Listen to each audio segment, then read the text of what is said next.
According to the Weymouth official tourism site, the seaside town of Weymouth in Dorset has beautiful golden beaches, a pretty harbour and a blue flag winning beach. On main or larger stations, there is always a ticket office where one can speak to a real person, not only to purchase tickets, but to ask for directions or certain information which is useful for the traveller, or what I would call the traditional friendly service. But on small stations this is not available, and only a self-service ticket machine is on call.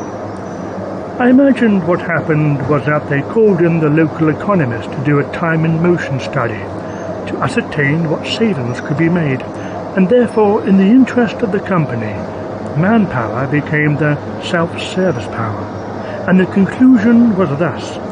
It was called progress. Traditionally speaking, when one travels for some considerable time, especially on a train, your usual food and drink apply. The British Rail cheese sandwich and a cup of tea, well, sadly, one may find such items resigned to history or to be viewed in a museum, but now has been overtaken by that well-known American brand, Starbucks.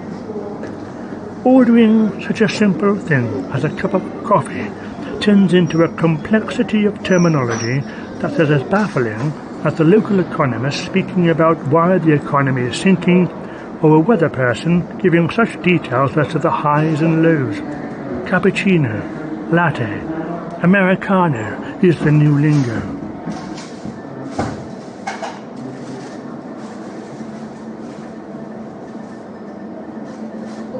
The train has finally arrived, so let's go on board and find a nice seat. From experience, preferred seating is more accommodating when one sees a disabled sign on the window, due to the fact that more legroom is required, plus it's easier to plug in the phone or laptop. For most people who use the rail network, when one looks outside only to stare at what seems at first nothing of importance, but perhaps if one were to take thought and note on what can be seen, there would be a different perspective. From my seated position, the elevation of rooftops can be clearly viewed, and that common architectural splendour of a chimney pot is seen. The roof of a house with a chimney pot can also determine when it was built, and how many rooms had a fireplace. This earthenware, so designed and crafted to suit a particular roof, projects itself on top of its dwelling. Yes, the common and ever so normal chimney pot. 3 Men in a Boat, by that well-known writer and author, Jerome K. Jerome. From the 19th century, with the advent of steam and the railway, there still can be seen the vast number of buildings used specifically for the railway. Stations, signal boxes, tunnels, etc.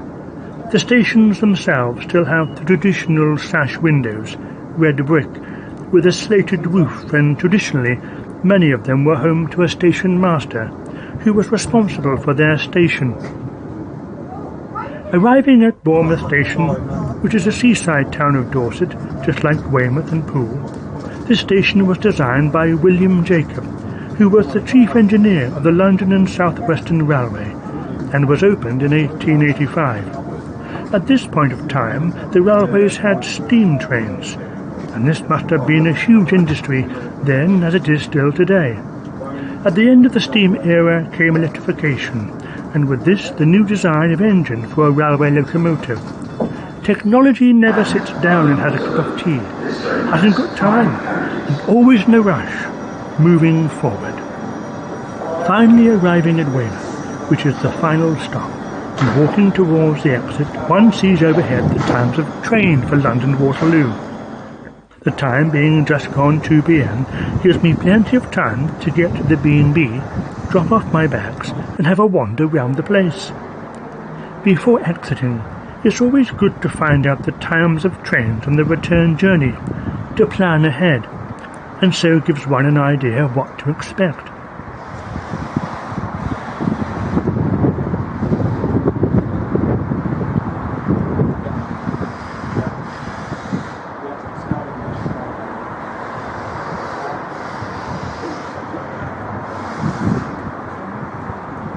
Clearly displayed is the British Rail ensign in bright signal red colour, and remembering where the station is as a landmark will help, especially if one has never been to Weymouth before.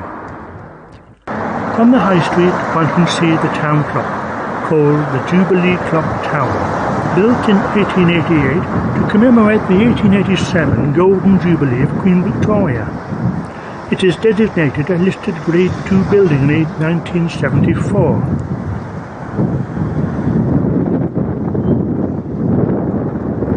Pleased to see a fish and chip shop, King Edward's. Turning left, we're on the promenade, next to the seafront, so can't get lost really, as long as one is fit to some degree, and a nice leisurely walk can commence accordingly. As Weymouth is a seaside town, and along the promenade with its seafront terraces, one sees a mix of Georgian and Regency period properties, fronted bay windows, pillared porticos, and neoclassicisms, which was in fashion from 1770 to 1850. You see the same in Bath. This revival of a neoclassical style originated in Rome, with its aesthetics and artistic style. If one was wealthy or well-to-do, then the normal thing to do was to go on the European Grand Tour. Destination, Italy. It was the thing to do. The legacy of classical antiquity and the Renaissance had to be seen and explored. Then there was shopping, buying all kinds of stuff, paintings, sculpture, to bring back to old Blighty and tell your neighbour how wonderful it was, or rather to impress. Having arrived at the correct street, Lennox Street, then the B&B should be nearby. And there we are, Cunard Guest House.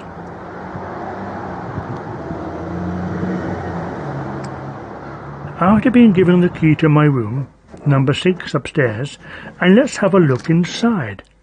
Nice and cosy with all the usual amenities. Good-sized windows for natural light.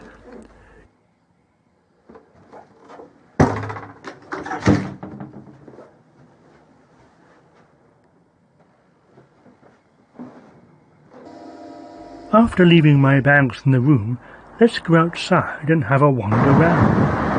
On the opposite side of the road, and looking towards the roof, again the chimney stacks can be viewed, with chimney pots in abundance. Notice how many there are, at least 7, so that must mean that fireplaces are in abundance.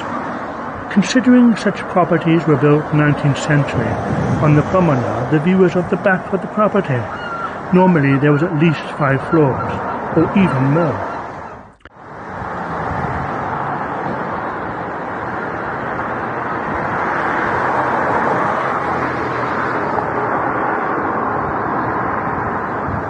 Another tradition that survives from the 19th century, the traditional red postbox.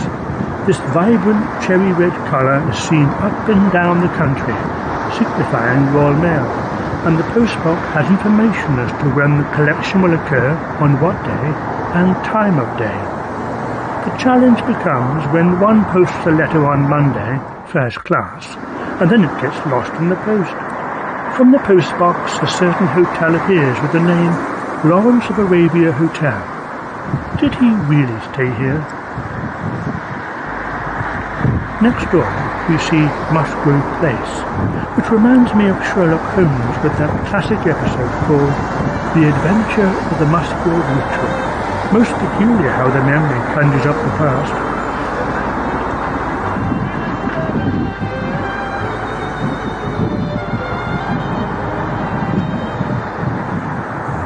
Now who lives in a house like this?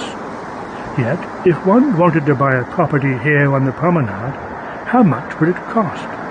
This is of course for a basic flat, usual 1-bedroom, lounge, kitchen and bathroom, price £200,000. He drowsed and was aware of silence heaped round him, unshaken as the steadfast walls, aqueous like floating rays of amber light, soaring and quivering in the wings of sleep.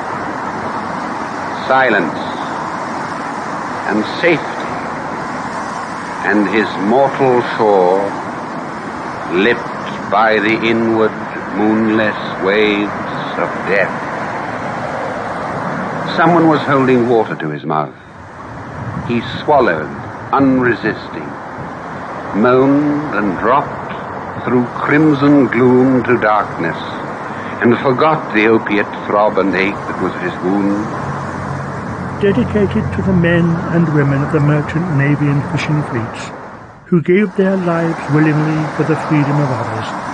They have no known graves but the sea. We will remember them. The experiences of the war are poignantly described, yet the passing of time remains. How many civilians lost their lives? Newborns who were cut down short. Conscripts joined happily and willingly, only to die a miserable death. On both sides they did their duty, not knowing what would become in the days, months and years ahead. Their graves unknown, their names forgotten, yet still the cry goes forth. We will remember them.